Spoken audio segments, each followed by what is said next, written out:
Hey guys, what's up? All right. It's Double Deuce back. So I've had some messages from my viewers out there. They wanted to know, kind of like my projects and stuff. So I thought I would start, with my fascination of the internal combustion engine. As you can see, there's the Toyan L400 all apart with a broken crank. And the cylinder head and all that. Now, if you see over here, this is all scratch built stuff that I had handmade, pretty much basically with a stick and a rock. I had one of these that wasn't even digital, so I had to use the old dial caliper, which I found out you can get close with these things, but when it comes down to precision, you need a little bit more tooling, Most of the machine work I did do was on a 1940s Craftsman lathe, and like I say, the chuck, when you started a good cut on the thing, the chuck would move around like it would just wore right out. So I had to constantly come in. I had to make different tooling for different angles so I could mash the thing into the corner, because it was seriously like, a few thousandths out. It was like it would wobble. You couldn't even get a straight cut out of it if you tried. But and so to compensate for that, when I was cutting something straight, I had made another jig with two bearings in it, and I would clamp them in the bearings, and then I would get a drill and run them and sand them by hand to true them up, But so I'll get back to some of these projects here. Now, none of these were finished. This one actually ran, but one thing I guess I learned from the seat of my pants was, your spring, your spring tensions and all that stuff, your angles of, basically everything. It's really crucial, and the smaller you get, the more crucial it becomes. So, we look at the Toyan engine, and it has great capabilities of being probably one of the greatest RC engines that was ever made. However, it needs to be, looked into, and it needs some of the dirt cleaned up. You know what I mean? When I built these engines, I didn't expect them to run long at all, to be honest with you, because at the time, I am an auto body technician. I'm not a machinist, I do all my own mechanical work and stuff like that. But, when it comes to machine work and stuff, I had to really physically teach myself. And with every one thing you're taught, there's 25 mistakes you make, before, during, and after. So I take my hats off to people like Tim Sane. Great. I mean, this guy is like unbelievable. He's very dedicated. His work is amazing, and he takes it right to perfection, and which is cool, because when you have perfection, you eliminate future problems. So this here is a 4.27 cubic inch Chevy big block. So I actually turned around and did all the math. I actually took schematics and blueprints from a full-size Chevy big block and made them by hand.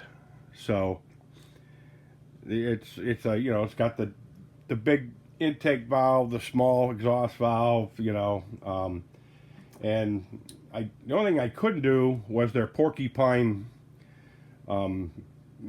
head rocker arm setup on the thing. So what I ended up doing was, I made a rocker arm bar like some of your Mopars, Fords, and Buicks have, and I think this was still bolted in with one bolt. But so I had a straight shaft through, and what I did, I staggered the rocker arms on the cylinders, so the cylinders still have their angle cut, for the exhaust is closer to the port, and the intake is closer to the intake. Plus, I needed room for the valves. See, like I say, you'll see it's crudely built, but I made them all adjustable. Which, hey, Toyan engine, I know you guys like to have a set rocker arm set up on everything, but I think somebody down the road should come up with an adjustable rocker arm for these. You should have an option for that because, I mean, a lot of people that don't know anything about engines, a lot of people that buy these engines, a lot of them are very, schooled on how a nitro engine works and, what it can and cannot do, but other people want it for the fun factor. So they kind of had to make a level playing field. That's why none of this stuff's adjustable. They made it so it starts, runs, and they try to make it as reliable as possible. And a lot of the big car manufacturers did the same thing. So say we'll take the 427 Chevy big block for instance. Okay, if you got an Impala wagon, okay, and you got a 427 big block in it, it was like 335 horse. It had a hydraulic cam in it. It was a bread and butter, bread truck car. It was a beach wagon is what it was. But say you bought the L88 version, of the Corvette, or like for instance, my '69 Camaro has a 375 horse 396 version.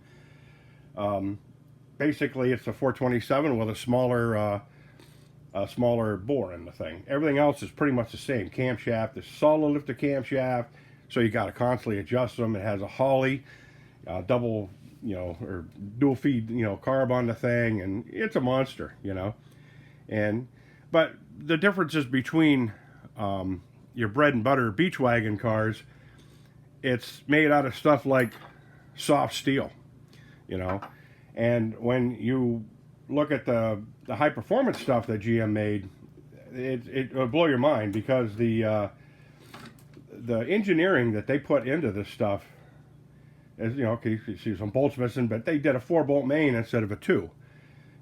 And they have a steel crank instead of a cast crank. And, they got cross-drilled oil journals in them instead of just single-drilled oil journals that comes in the beach wagon. So the motors were set up for high performance, and, their engineers did a great job. So anyway, so I took the idea of wanting to build my own because I was trying to buy a Conley engine, and back when I started building this stuff, this is all back in like the late 80s, early 90s, and like the Conley engine was basically a kit.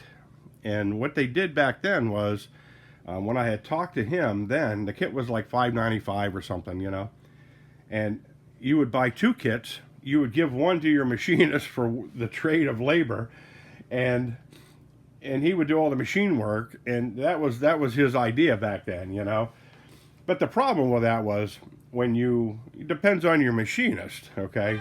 When you gave it to a machinist, first thing he did was, you got the crappier version. You got the one with all the mistakes in it, because everything came with castings and just raw steel that had to be machined. So you got the, you got the second version because he kept a good one for himself. But the problem with that whole Conley setup was every time I come up with the money to buy the kit, he kept raising the price. And, I started after a while. I felt so defeated. I was like, what, I'll never have one. And to this day, I still do not have a Conley small block. Before they plug this old fart into the ground, I would like to have one, Conley's come up with the Stinger version, which is, that thing's like true, top-end NASCAR stuff, you know what I mean? And he has fine-tuned that thing, and it's just amazing, what it does, the work, and all that stuff. And so I took my version off the crude first version he had, 2-piece intake with the runners milled in it, Walbro carburetor. I handmade pistons, rods, camshaft. This was my first crankshaft I ever made. And it's small, crude, but effective. This I made as a prototype to see, if it would work. Now, believe it or not, this is made out of steel. Okay, so this is actually, I can't remember what this come off of. It was a gigantic, like a bolt with a huge shoulder on it, and so I had, tried to cut it out and basically I didn't have nothing to weigh anything with. So if you see the counterweights, they do have small notches in them. So what I did was I tried to do some math, and I took a blueprint from a crankshaft, okay, and now these crankshafts and all the stuff that I have made here are all the same. They're the same, dimensions and everything, just some's bigger than others. But I tried to measure off everything. I measured the piston in the blueprint. I measured the rod in the blueprint. Then I measured the counterweight. And my thought process, I don't know if I was right or not, but it probably depends on what the material was made of. I figured if I made everything exactly to the size of the blueprints, that I would be close to having the engine somewhat balanced, and the rest I could probably come up with like a prop balancer off a plane or something, and try to figure out the details of it. So anyway, I had this running. The spring weights were too heavy, and it ended up smoking the camshaft.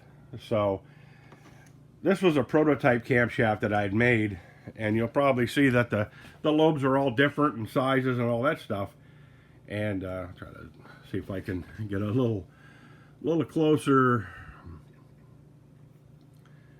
a little close up on the lobes there. You can see how they're worn through, because I had used this prototype camshaft, and you see that right there is because of no oiling. There's a lot of gouling going on there, and it was terrible. And how I made this camshaft was this. I took a real camshaft and I made a square, angle iron box with a bolt together like highway signs with all the holes in it. And I had made an arm, okay? One end I had put a real camshaft. On the other end I had put some stock steel, okay, on this end. So, and I had a grinding wheel here. And on the other end of the camshaft I had a kind of like a pointer with a roller on it. So when that camshaft come up and down, the grinding wheel would grind this side. So it worked okay. It was, like I say, for a handmade thing, it worked fine. I don't have any of that stuff anymore, because when I had moved, somehow that box of stuff never made it to my new place. And but you know what, it's no loss anyway, because it was, it was crudely made, and it was an experiment. So when I wiped the camshaft out, I had come up with this crazy idea that I was going to make some roller lifters. And if you see, these are the roller lifters that I had made. And gotta get a good zoom in on there. This is the roller lifters I had made to help, save the camshaft. That way I could just, for now, I could start it with some grease. And problem is, when I had moved a couple of times, I never got back to the engine. You say, when it did fire, it would run with help. I'll put it that way. You could fire it up and it would run, but it needed you to keep starting the thing, And I don't know if it was because of a bad carburetor setting or what, but the thing kept. I had made my own distributor and everything, and and it kept backfiring and catching the thing on fire, and it was a real shit show. So I thought to myself, well, that was a great start. Now, I thought I'll make one out of aluminum, but I made it a smaller bore, and of course I made it out of, it's a 4-bolt main. This is a really crude thing. I actually gave this to my father years and years ago. He kind of wanted it to throw on his shelf as something to look at.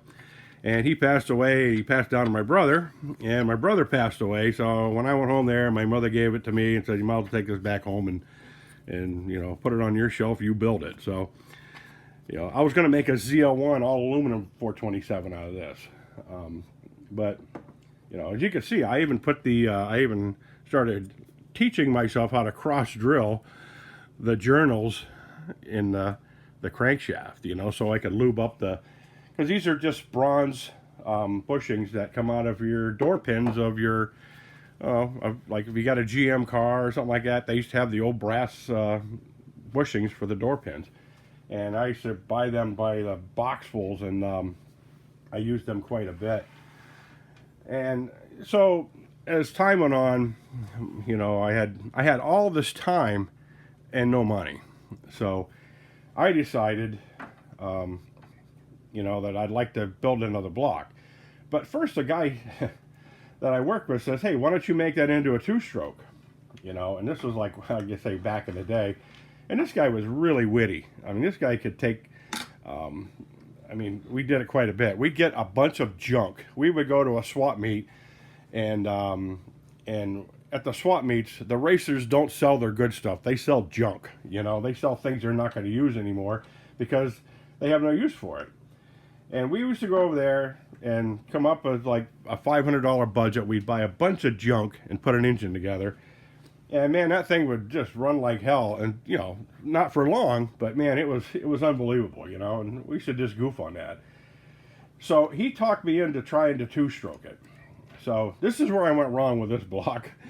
As you can see, we drilled holes into the ports, you know, inside, you know, and staggered them, not realizing that we needed to close all this off down here for it to have any kind of, you know, value, because I was using like a 2 brass ring setup inside here, and the amount of volume to suck it in wasn't enough to get a full charge in it. So that was an epic failure. And so I built a small little crap up engine stand from some stock steel, and I put it on the shelf just to look at. Then I've always had a love for the Chevy 409s, and so I thought, you know, I built a 62 Impala all by hand, and I thought, well, you know, I'll build a 409 engine. So this is a 4.09 cubic inch engine, okay? Now this one here, as you can see, it's a 2-bolt and everything else, and I had taken all the problems from the other engine, and actually, you know, like I say, I had put set screws in the bronze bushings, and this one here has a complete oil gallery and an oil filter I had made. And it's just basically a fuel filter that I had cut down just to kind of filter the oil, and I figured I'd use a light engine oil. So this filter is kind of like the early Chevrolets and stuff that had the can filter on them, you know, they're screw-on type. That's where I got the idea from. And as you can see in there, there's the ports and all that stuff in there, you know, for the oil. This will be your inlet on the top over here, because I was going to put an oil pump back here. This will be the inlet, and of course, it go through the filter, and then it would come out and then just, you know, drip back down through the pan. And now I made these rods out of steel, and as you can see, they're just blanks. I haven't cut them yet, and because I haven't got to the crankshaft. Now the lifter gallery in the thing, I had made as a separate piece with just a piece of angle, you know, cast. And I had drilled it out and screwed it all together. And I'm trying to get a good close-up on here for you guys. Sorry about that camera angles, everybody. But you see, I just screwed it together. And like I say, it's all crude. And I was going to, you know, use these for my lifters and stuff. But it never really got further than this. And you know, once I get that in there, then I would tack weld the front and the rear. So this was just basically box steel that I had drilled out, and I used the cylinders from, your lift gates. They got those gas shock lift gates. So I deflated some, you know, gas shocks. That was fun. If you're ever going to do that, you can't really use the shaft too much. Just grind a little slot in the shaft and kind of lean down on the thing and try to compress it. And once it releases, you're going to get sprayed with gas and oil. Make sure you have no fires near you. And so I had taken a bunch of those, deflated them, cut them down, and used them for my cylinders. And then I had made pistons from my old lathe. And then I had to hand sand them all to fit each cylinder, you know. And the one nice thing about those gas shocks, the cylinders were pretty consistent in every one of those. So, you know, I didn't have to worry too much about that. And I actually had made a setup I'd put on my lathe, and I would sand them with like a sand stick by hand, and then I'd fit them in each one to give myself a little bit of play for expansion. All those things come into play, you don't know, you know. So at the same time, when you're building something like this, you say to yourself, well, I need a head. You know, what do I do? Do I machine it out of a solid stock, you know, piece of stock aluminum? Or can I cast it? So I had a friend of mine says, hey, I know how to investment cast. So anyway, we built this crude mock-up. It was like horrible, but everything needs machined. It's got all the holes where they should be. But as you can see, you know, the heat and the aluminum we were using was all like bell housings and, you know, junk brackets. And it was it was dirty aluminum, and it showed in the casting. So then I had bought sheets of aluminum, and I started hand forming like the oil pan here, which this one's not finished yet, but you know, like it needs the lip on the back, and but you know, it was enough to kind of like put it up there and, you know, get me started on the project. And being a body man, I was always more into polishing something up, making it look pretty, than I was, you know, it was more function, or form over, or fashion than function, I should say, you know. So I know, like I say, so when I seen the L200, I got the V400, okay, and I love the V400, but they are crazy money, you know. They're like, you know, big bucks. So you could buy two of these for what you can buy one of them for. So I'm not a big four-cylinder guy, but you know, I said, you know what, you know, the engine, it's got great potential to build. So even if they do have problems, hopefully they'll have running changes, and they will take care of their problems along the way. And yeah, we're kind of getting used as guinea pigs, but in the end, it'll all benefit us all. You know, I mean, you know, dealing with companies like that, for one, there's a language barrier. It's hard to explain to them. I mean, anytime there's a part broken, like, you know, I had to send them a picture of that. You know what I mean? That way they can look at it, because I think there's a language barrier there. And for instance, when I broke the rocker arm shaft, I sent them a picture of it. I even gave them the part number that was in their directions. But like I say, I think there was you know, something wrong there, and there was something in translation. You know, personally, I don't speak Chinese. You know, and I wish I could, because it would make it a lot easier for me to communicate with them and you know, do those things. But this is my love for engines. Everything that I own is not stock. You know, I mean, it's got some high performance part on it. I don't think I own a car, you know, one of my old cars, that don't have under 10.5 to 1 compression ratio in it. They're all up around 11, 12, you know, and you know, like I say, it's all solid lifter cams, and you know, to me, I grew up in that era. I didn't, you know, I was born into that in the, you know, mid to late 60s. And you know, when I was wrenching with my dad, I mean, we'd go to the new car dealerships, and you know, I mean, the stuff that was coming out was, you know, that one had to be better than the other. You know, Ford, Chrysler, GM, even AMC got into the race game back then. And so, and being that I was a military brat, we went from Army base to Army base, and all the GIs had nothing but high performance cars. You know, I mean, these guys are going to Nam, putting their lives on the line, and when they come back, they wanted something violent. You know, they come out of a violent atmosphere, and it was perfect timing, I guess, for that time, and it'll probably be a time that will go down in history.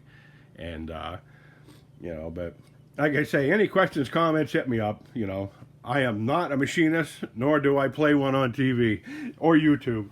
I try to do my own thing, you know, and it's just easier, with the time and money I got on all these things, it's easier for me just to buy one of those and deal with a couple of little problems.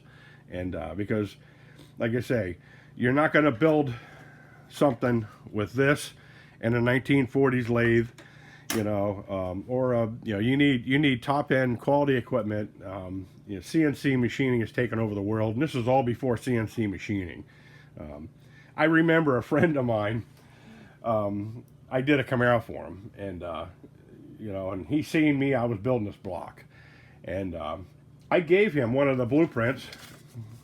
Okay, this here, for instance, is the 409 cylinder head bottom side. I gave him one of these and one for the top, and a side view of it.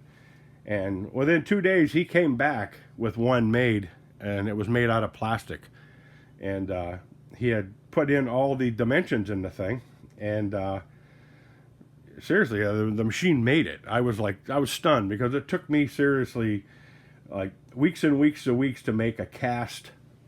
First, I made a wax a buck of the thing, and then I had to form all that by hand, and I had to keep putting it in the freezer anytime I wanted to do any machine work to the thing, because it was easier for me to use wax as a casting, and then I would use the lost wax casting process, where you put it in, a material, heat it up, the wax pours out, then you pour in your aluminum. And so I have a complete 427 wax motor still, and it's in my freezer, and all kinds of sorts of cylinder heads and water pumps, and like I even made the Holly carburetor bodies and stuff.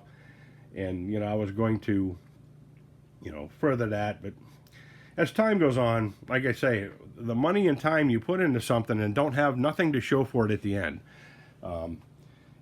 Me, I was raising 2 kids, I was married, I was working 2 jobs at the time, and for me to even get this far with any of this stuff it's a blessing, But it's determination, I think, and focus. If you stay focused on things, I would come home, 1, 2 in the morning, and I would sit down at the kitchen table, and I would stare at this stuff, and I would sit there and, okay, the next day, my break at work, I'm going to try to do this, and I would do that, and so, a little crude intake manifold that I started making, and when you're working on stuff like this, like I say, size of the runners, size of your valves, your bore, all that stuff comes into play. If you have all that off, no matter how beautiful your machine work comes out, it's not going to work, But anyways, like I say, there's some up and great coming things with the Toyan engine.